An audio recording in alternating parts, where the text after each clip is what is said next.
of the Intergovernmental Budget and Economic Council, a statutory organ, a constitutional organ, established to foster good relations between the two levels of government. And therefore, I want to thank Council of Governors, Chairperson, and all the governors present today, members of county executive committees. I want to thank the cabinet secretaries present, the principal secretaries, and also the chairpersons and heads of constitutional commissions and independent offices, as well as members of those offices who are present with us today. Ladies and gentlemen, allow me just to say how important this meeting is. This meeting is established to ensure that on a regular basis we take stock of issues relating to the two levels of government on matters, budgets and economic issues. Allow me also to say that since the last meeting, which was held in December, we have made some progress on a number of issues and matters before us through consultative and collaborative arrangements, as it is supposed to be. And I am delighted that we are consistently giving effect to our Constitution, Article 6.2, which requires the two levels of government to conduct their relations through mutual respect and through cooperation and consultation, as opposed to conflict and confrontation. Allow me also, ladies and gentlemen, excellencies, to say that so far, I think when we met last time, there were issues around fostering an understanding between the Council of Governors and the Controller of Budget, which is one of the independent offices. And I think that matter is work in progress, and we did achieve some consensus around the issues which were on the table at that time. I know after that meeting, another issue has arisen, and it's part of today's agenda. And that's how it should be. When you have different institutions, different offices, it is normal for us to have differences of opinion on a matter. What is not normal is to attack each other or to be confrontational and to bring disrepute to any of the offices that are established by our Constitution. And therefore, I know we have some differences of opinion around the issue of education support by county governments, which is part of today's agenda. And we, I'm sure, will find some consensus around the issue one way or the other. We also have made some progress on certain other aspects relating to disbursement of funds. I think we still have some outstanding issues around disbursement, and I think the National Treasury Cabinet Secretary will be briefing us on where we are on that one, so that we can again make sure that counties receive the funds they require to be able to carry out their functions. We had anticipated to build some consensus on the county government's additional allocations bill or law. We didn't manage because the parliamentary leadership has been on recess. We were trying to push for a meeting this week, but even this week is going not to work because the entire parliament is conducting their midterm review in Naivasha starting today until Friday. And therefore we have committed to look for the earliest opportunity next week where we can convene governments and parliamentary leadership to resolve the issue of county government's additional allocations bill. Other than that, I think we have on the agenda today issues around the division of revenue as proposed. Again, we don't expect to agree on day one.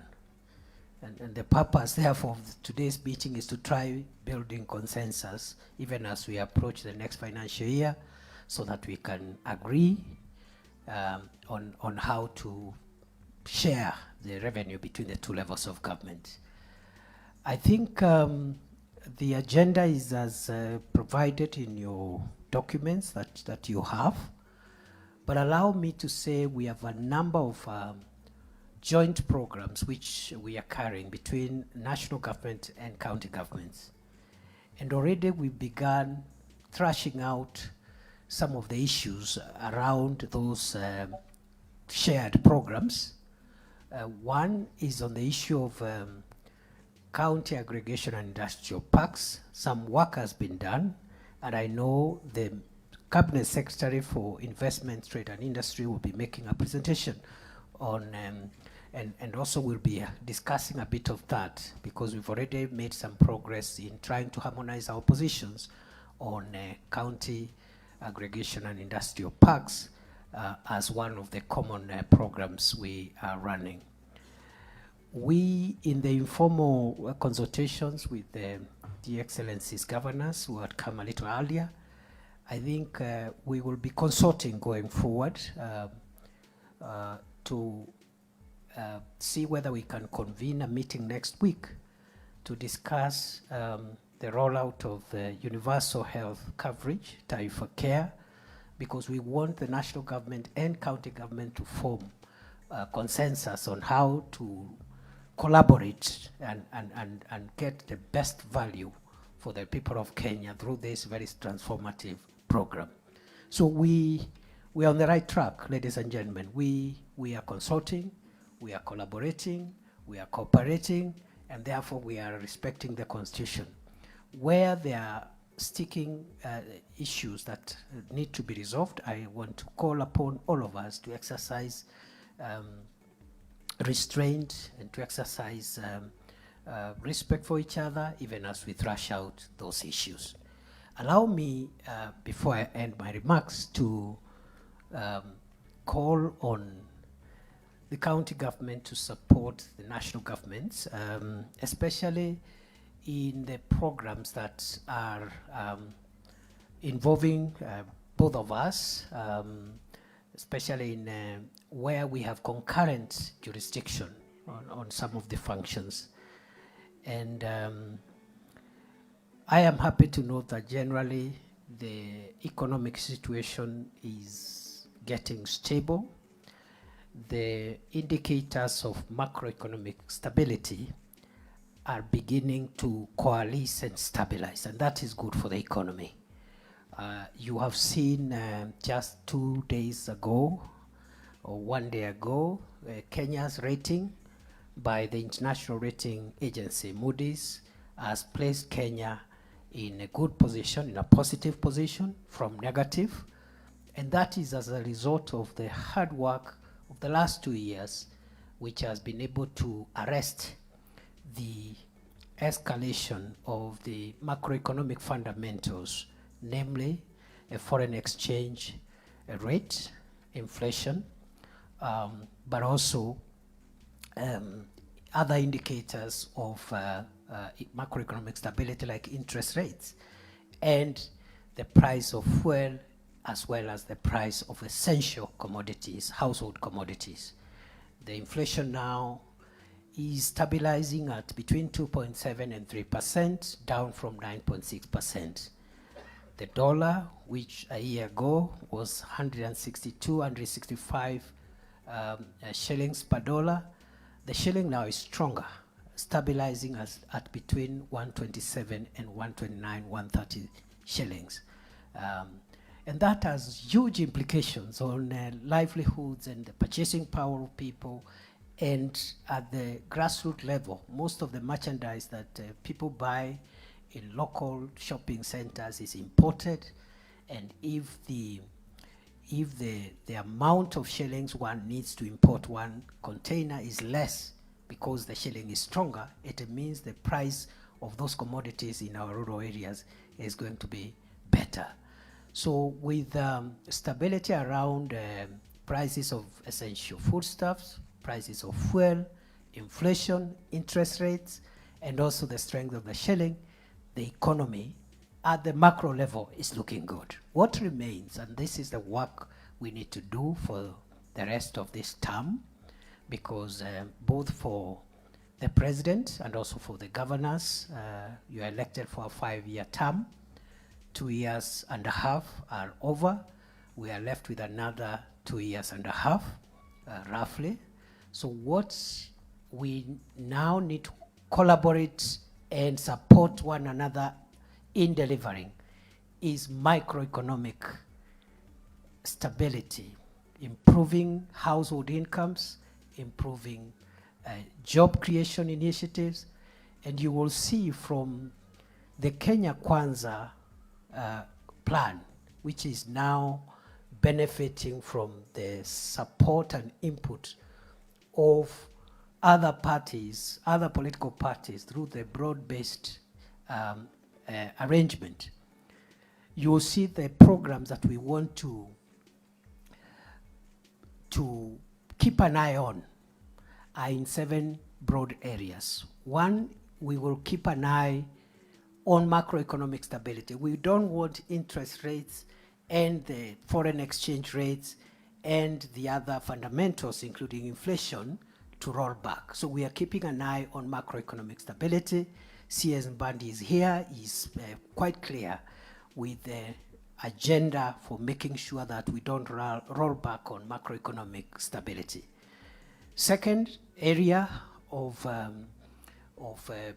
mutual and collective effort is the revitalization of the sectors where the key value chains that have the highest impact on the greatest number of the people of Kenya are situated. We need to revitalize the sectors where the value chains that bring incomes, jobs, to the highest number of Kenyans are situated. What are these sectors? And what are these value chains? These are sectors and value chains in agriculture, livestock development, fisheries, the blue economy, and mining.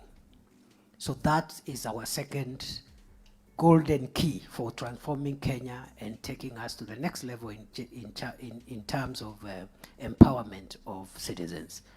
Number 3, other than macroeconomic stability and value chains in those sectors, we are also investing seriously, and this calls for joint effort from both levels of government in support infrastructure that unlocks the potential of the value chains I have already identified. This support infrastructure is in the roads network, power, electricity net connectivity, ICT connectivity, both in terms of the backbone connectivity, but also in last mile connectivity and the establishment of ICT hubs. This support infrastructure also includes the establishment and operationalization of county aggregation and industrial parks, manufacturing and industries, and also this infrastructure involves the establishment and operationalization of special economic zones, as well as the markets, the economic stimulus markets that we again jointly are setting up across the country. So these are some of the infrastructure that will support the revitalization of the value chains in agriculture, livestock, fisheries, blue economy, and mining. Number 4, or is it number 5? We are engaged in job creation. And in job creation, we are looking at creating jobs locally in the economy, but also creating digital jobs as well as providing avenues for labor mobility outside the country. Those are the three pillars of our job creation initiatives. We are creating jobs locally. How are we doing it? Through the housing program, through expanding SMEs and private sector, and so forth and so forth. But we are also creating digital jobs, which has huge potential. Content creators and the whole infrastructure of ICT hubs will help us in unlocking digital jobs. But also we have the labor mobility program, what the labor people are calling Kazi Maju. But we also have Kazi kwa ground na Kazi mtandaoni. Those are the three pillars of our job creation initiatives. The next pillar, the next golden key, other than that, is the housing program. The housing program alone is a transformative program. It is so transformative that that housing program, if it is consistent for the next 10, 15 years, will transform Kenya and its ranking in the Human Development Index. If you see the countries that rank highly in the Human Development Index, many of them, the type and quality of the dwellings of the people is one big criteria that pushes countries upwards. If you have more people living in decent dwellings, then your Human Development Index goes up. Singapore, for example, 99% of the people of Singapore, which is number one in the Human Development Index, 99% of the people of Singapore are homeowners. And that's where Kenya is venturing into. So the housing program provides dignified dwellings for the people of Kenya, improving our ranking in the Human Development Index, but also it is creating jobs, but also it is stimulating the construction industry. You know, people selling cement and steel and so forth and so on are getting, they're getting stimulated in terms of growth of that sector. So that again is another pillar. That is number 5. The last two golden keys, which we believe will unlock Kenya's transformation at the micro level, household level, are in the social sector. All the others I have mentioned are in the economic sector. But in the social sector, 2 programs. One is the health sector, through universal health coverage, through Taifa Care, where every Kenyan will be ensured eventually. Every citizen of Kenya will have will have access to a medical cover. It's not a small matter. Even developed countries have tried universal health coverage without success. President Obama in 2016 brought Obamacare. It was controversial, it was politicized. It went to the Supreme Court. Much of it was removed by the Supreme Court. But the American health insurance scheme today that serves them are the vestiges of Obamacare until today. And therefore, even for us as a country, we have had 4 starts before. President Kibaki tried it when Charity Ngilu was Minister for Health. Politics came in and the state rolled back. In President Uhuru's second term in 2018, when Cecily Kariuki was minister, Uhuru came with the big 4. One of the big 4 was universal health coverage. Politics set in, the state pulled back. This time round, President Ruto has decided we'll not pull back. We will proceed with this transformative intervention because of its potential to really save on household incomes. A lot of families have become poor because of too much expenditure out of pocket on health bills. Many of the middle class, many of us, especially politicians, we have participated in endless harambes, and the only way to make sure that we save our money and the middle class saves its money is to reduce the number of people doing health-related harambes. The program is just started 2-3 months ago. You expect it to have teething problems. And that's why we are asking for your support, even as we convene next week to look at where the gaps are, the 2 levels of government, to perfect And our argument as national government, led by President Ruto, is that you better have a not very perfect system of medical insurance than no insurance at all. So today, for example, previously only 9 million Kenyans were insured under NHIF. Today, 19 million Kenyans are insured. So you are better off with more Kenyans insured with a scheme which is being improved than have many Kenyans who are left for, to take care of their medical situations through drinking herbs and concoctions and seeing witch doctors. So we are on course. We want to target around 40 million, 45 million Kenyans in the shortest time possible. And when we meet and consistently keep on reviewing, this program will transform Kenya. You will understand NHIF only used to insure people who either have a salary or the ability to pay. This Taifa Care is insuring everybody. The only challenge is that those of us who earn a little more are sacrificing a little. You pay a little more, but then it saves you from attending so many harambee. So eventually, there is a balance in terms of your income. And then those who are paying lowest, 500 shillings, are now paying 300. And those who can't afford the 300, there will be a means testing tool which will waive the 300. So I'm wondering how really honest we can be to oppose a health insurance scheme that is free to those who cannot afford. It's a very difficult task to oppose such a scheme. So we are going to partner with county governments and also through the National Equipment Support Program, which I think all counties have signed to.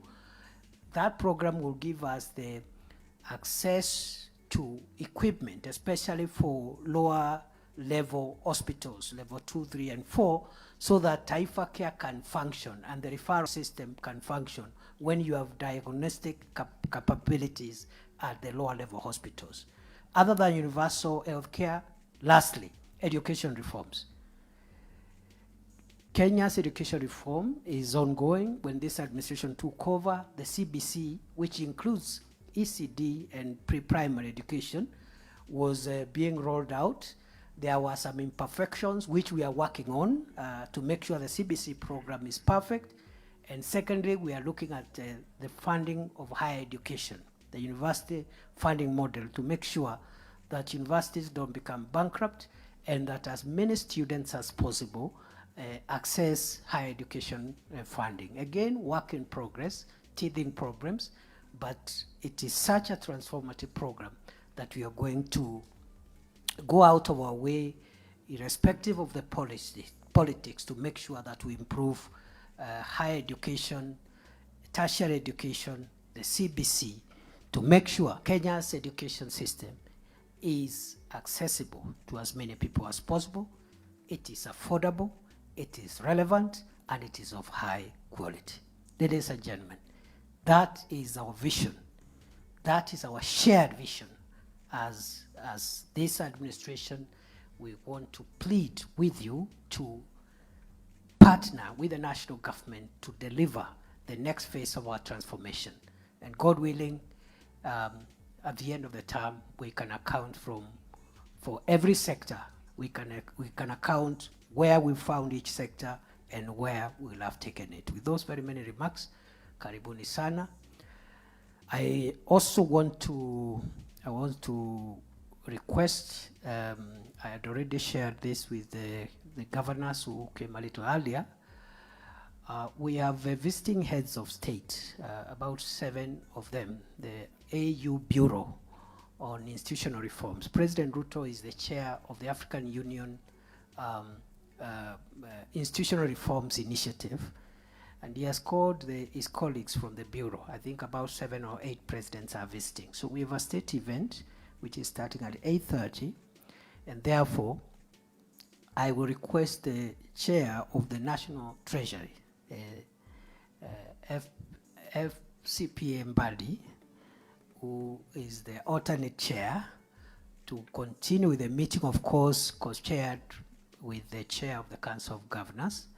If that state event, the AU event, ends early, I'll join you in closing.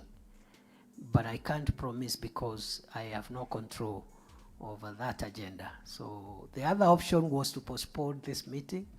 And when we consulted with the COG, we felt that it would not have been good to postpone the meeting because it's a statutory meeting and we are behind schedule in so many things. So I think with those few remarks, I want to leave it there. I want to ask the chair COG to make a few remarks. Then we adopt the agenda and continue with the meeting. Asanteni sana. God bless you. Thank you.